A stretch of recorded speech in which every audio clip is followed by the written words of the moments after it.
देवेंद्र फडणवीस ने ली महाराष्ट्र के सीएम पद की शपथ, शिंदे और पवार बने डिप्टी सीएम। महाराष्ट्र में आज नए मुख्यमंत्री की ताजपोशी हो गई है। महाविजय के 12 दिन बाद आज देवेंद्र फडणवीस ने तीसरी बार मुख्यमंत्री पद की शपथ ली है। वहीं एकनाथ शिंदे और अजित पवार ने डिप्टी सीएम पद की शपथ ली है। शपथ समारोह में प्रधानमंत्री नरेंद्र मोदी, अमित शाह, पार्टी अध्यक्ष जेपी नड्डा समेत केंद्र सरकार के कई मंत्री, बीजेपी शासित राज्यों के मुख्यमंत्री और उप मुख्यमंत्री समेत कुल 70 वीवीआईपी शामिल हुए हैं।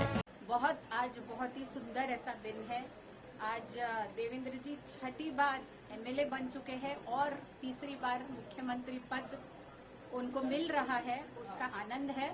पर आनंद से ज्यादा एक जिम्मेदारी का मन में एक अनुभूति है और बहुत से काम है जो महाराष्ट्र के लिए करने हैं उनको, और हम सभी को उनका साथ देना है, तो उसकी ज्यादा एक जिम्मेदारी का जो एक एहसास है वो मन में ज्यादा है। मैम, लाड़की बहन फ्लैगशिप प्रोजेक्ट रहा है सरकार का, कहीं ना कहीं ऐसे महिला आप चाहेंगी ज्यादा कैबिनेट वर्क में महिलाओं को ज्यादा मौका दिया जाए इस बार?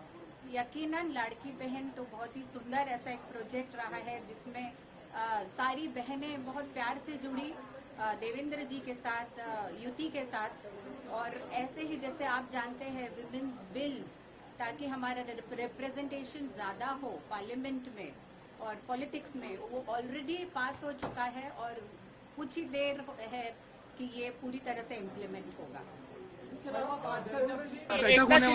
एकनाथ शिंदे साहब अभी कुछ ही देर में शपथ लेने जा रहे हैं। वहां से शपथ विधि होने के बाद अमित शाह साहब से उनकी मुलाकात होने वाली है। उसमें गृह मंत्री पद का और अन्य पदों का वहां निर्णय होने वाला है।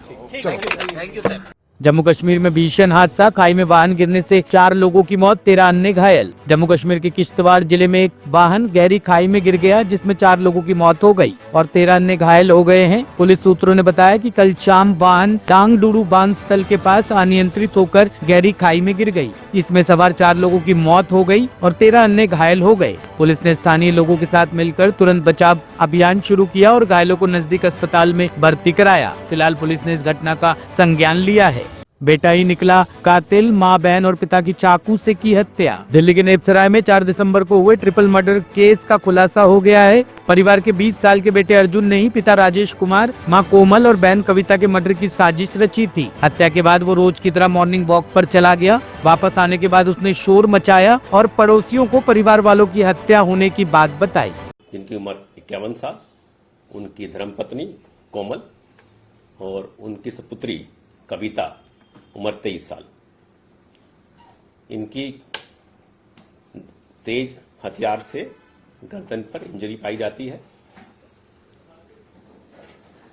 इनका पुत्र जो कंप्लेनेंट है, कॉलर है, उसके अनुसार सुबह 5:30 बजे वो मॉर्निंग वॉक के लिए जाता है और करीब 6:30 बजे जब वो वापसी आता है तो ये दृश्य देखता है, जिसके बाद ये पुलिस को सूचना प्राप्त होती है।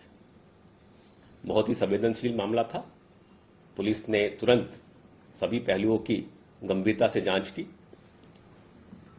सीन ऑफ क्राइम को गहन अध्ययन के बाद ये देखा गया कि वहां पर कोई भी छेड़छाड़ नहीं थी, कोई सामान की अव्यवस्थित नहीं था, कोई चोरी नहीं थी।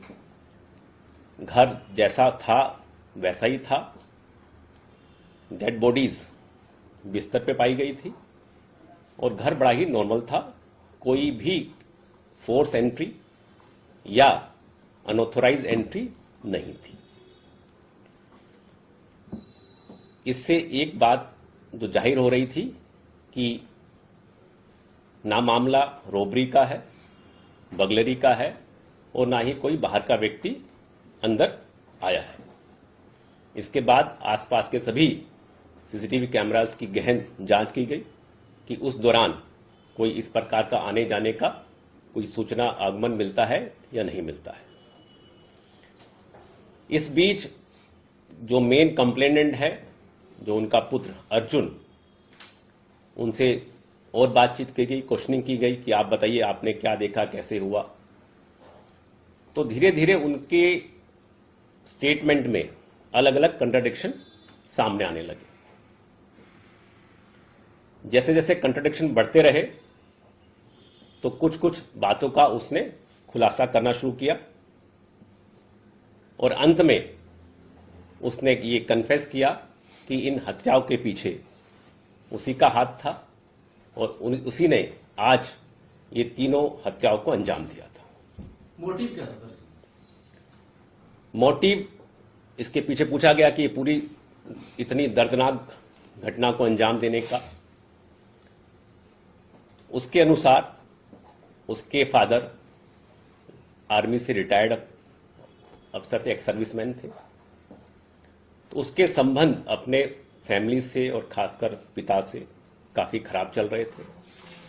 उसके पिता और फैमिली, उसको बॉक्सिंग का शौक था, पढ़ने लिखने में इतना अच्छा नहीं था, उसकी बड़ी बहन पढ़ने में ज्यादा अच्छी थी, तो इसके लेके वो हमेशा एक स्टेप मदरली ट्रीटमेंट महसूस करता था पूरे फैमिली से कि मुझे सपोर्ट नहीं करते और साथ ही साथ मुझे हर बात पे टोकते हैं और मारते पीटते भी थे। उसका कहना था मेरे पिता मेरे को मारते भी थे और कुछ दिन पहले कुछ बाहर के आदमियों के सामने भी उसकी बेइज्जती की गई थी, तो उसको बड़ा ह्यूमिलिएशन फील होता था कि मेरे पेरेंट्स अब मैं इतना बड़ा हो गया हूं, सेकेंड ईयर में पढ़ रहा हूं, तो हमेशा उसको एक बुरा लगता था।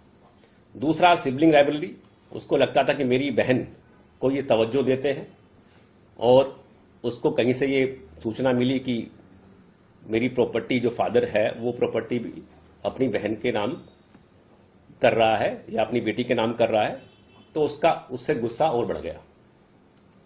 तो उसी गुस्से के अंदर उसने ये प्लान बनाया कि मैं अब और बर्दाश्त नहीं कर सकता, तो मैं अब इन सबको खत्म करूंगा। उसने 4 दिसंबर का दिन काफी सोच समझकर चूज किया, क्योंकि 4 दिसंबर को उनके पेरेंट्स की, मदर फादर की मैरिज एनिवर्सरी थी, तो उसको था कि इस दिन सब लोग अच्छे माहौल में होंगे और मुझ पे कोई शक नहीं करेगा, तो इसलिए उसने ये दिन बड़ी ही प्री प्लानिंग से चुना था।